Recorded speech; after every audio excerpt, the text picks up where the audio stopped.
Chapter 6, Your Big Opportunity. You have only one judge, your word. Jesus Christ said, I say unto you, that every idle word that man shall speak, they shall give account thereof in the day of judgment. For by the word thou shalt be justified, and by the word shall thou be condemned. Every day is a day of judgment. We used to be taught that it would be at the end of the world. Look back in your life and see how you have attracted either happiness or disaster through your words. The subconscious has no sense of humor. People joke destructively about themselves, and the subconscious takes it seriously. It is because the mental picture you make while speaking impresses the subconscious and works out on the external. A person who knows the power of the word becomes very careful of his conversation. He has only to watch the reaction of his words to know they do not return void. People make their worst mistake by speaking while they are angry or resentful, because there is so much ill feeling back of their words. Owing to the vibratory power of words, what you voice you begin to attract. People who continually speak of disease invariably attract disease. Invisible forces are ever working for man, who is always pulling the string himself, though he does not know it. We read in the Bible, life and death are in the power of the tongue. Yet most people are speaking destructively from morning until night. It is because they have formed a habit of criticism, condemnation, and complaint, and are eager to tell you of the misfortune and how mean all their relatives are. They wear their friends out and people avoid them. They are talking themselves into a flock of troubles. Now that we know the power of the word, why not take advantage of it? We take advantage of the radio, the telephone, and the airplane, but live with the mound builders in conversation. Science and religious are now coming together. Science is discovering the power within the atom. Metaphysics teaches the power within thoughts and words. We are dealing with dynamite when we deal with words. Think of the power of the word in healing. A word is spoken and a chemical change takes place in the body. One of my friends was seriously ill. The doctor said she has chronic bronchitis and was on the verge of pneumonia. Her daughter and the doctor rushed to her bed, and she had a nurse, but weeks passed and there was no improvement. She was a truth student, but for over a year had attended no meetings, nor had she kept up her reading.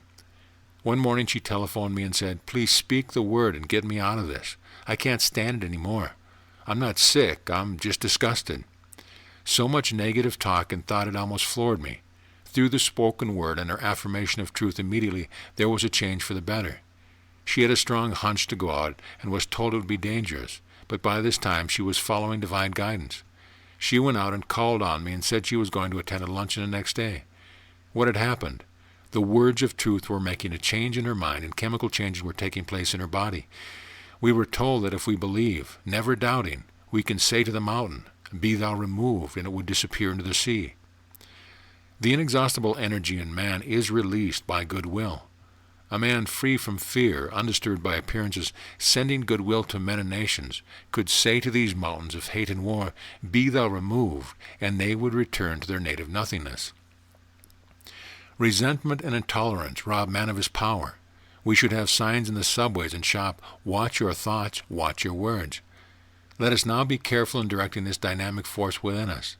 Let us direct it to heal, bless, and prosper, and direct it in waves of good to the whole world.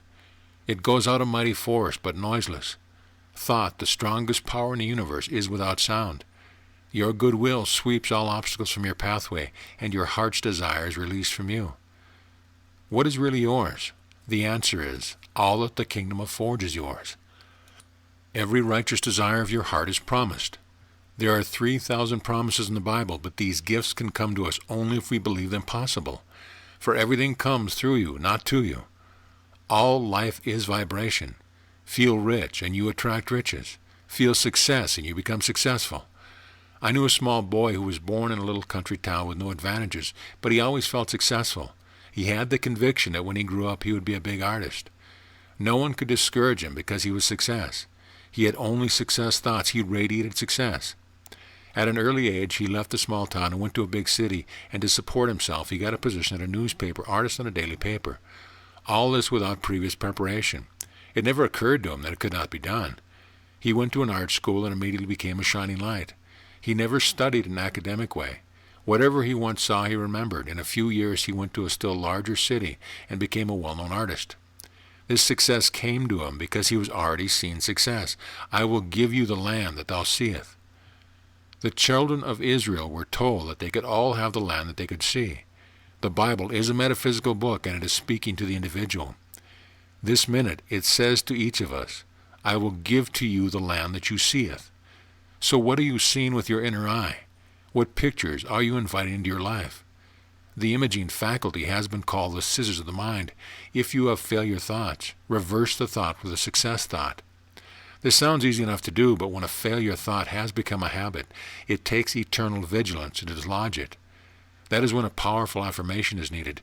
You cannot always control your thoughts, but you can control your words, and eventually the word impresses the subconscious and wins out. If you are in a negative state of mind, just make the statement, I look with wonder at that which is before me. It creates an expectancy of something wonderful, and something wonderful will come to you. Cultivate the feeling that miracles and wonders are coming to pass. Cultivate a success expectancy. Very few people bring into life what is rightfully theirs. They live on the outskirts of their heart's desire. It always seemed too good to be true. To the person spiritually awake, nothing is too good to be true. If you want to hear people talking who are still asleep in the Adamic dream, go to the hairdresser's establishment. The Adamic dream is the illusion of opposites. Adam fell into a deep sleep, having eaten of the tree of illusion. Of course, Adam stands for generic man, the race man. The race man vainly imagined loss, lack, failure, sin, sickness, and death. The awakened knows only one power, God, and one condition, good. But now we will return to the beauty parlor. The following is an exact quotation and a good example of what one hears. A woman sat down near me and said in a loud voice, This place is too warm. Turn something on or open something. The attendant said to her, How are you feeling today, Mrs. S.? She replied with a heavy sigh, Oh, I'm pretty well, but I have a hard time keeping well. To the manicurist she said, Why don't you wear glasses? The girl replied, I don't need glasses. Why should I wear them? The woman replied, Because everybody wears them. You will find that there is something wrong with your eyes if you have them examined.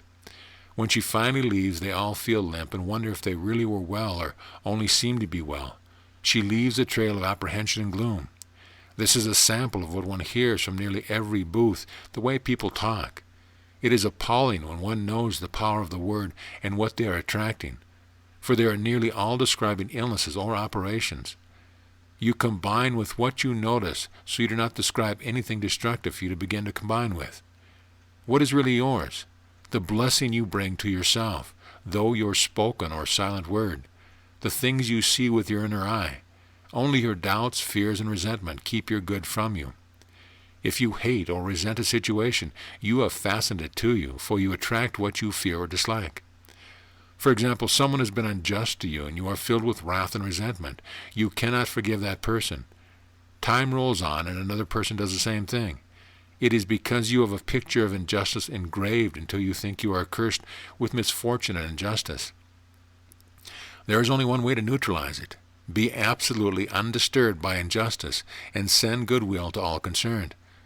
My goodwill is strong tower round about me. I now transmute all enemies into friends, all disharmony into harmony, all injustice into justice. You will be amazed at the working of the law. One student brought harmony out of chaos in her business affairs by that statement. Do not look back and hash over hard times, or you will be drawn back into those conditions. Give thanks for the dawn of a new day. You must be immune to all discordant and adverse appearances. All that you desire or require is already on your pathway, but you must be wide awake to your good to bring it into manifestation. After making statement of truth, you suddenly have a flash of realization. You suddenly feel yourself in a new environment. You feel old negative conditions falling away. I once said to a woman, the walls of lack and delay now crumble away, and you enter your promised land under grace. She said she had a sudden flash of a wall crumbling away, and that she stepped over it. Soon after that, the change came, and she really did enter her promised land of plenty. I knew a woman whose daughter's desire was a home and a husband. In her early youth, she had a broken engagement. Whenever a possible marriage appeared on the horizon, she became frantic with fear and apprehension, picturing vividly another disappointment, and she had several. Her mother came to speak to me the word for her right marriage, divinely designed with, so she could not be interfered with. During the interview, the mother said continually, "Poor Nellie, poor Nellie." I said, "Do not call your daughter poor Nellie again. You are helping to be demagnetized. Call her lucky Nellie, fortunately Nellie, for you must have faith that God now gives to her the desire of her heart. The mother and daughter persisted in making their affirmation. She has now fulfilled her destiny, for she is Mrs. Nellie, the demon of fear dissolved forever. There are wonderful statements in the Bible referring to the breaking down of negative thought form. The power of the Spirit, if mighty even unto the pulling down of strongholds. The human mind is helpless to cope these negative thoughts. The victory is won by the God within, the superconscious mind.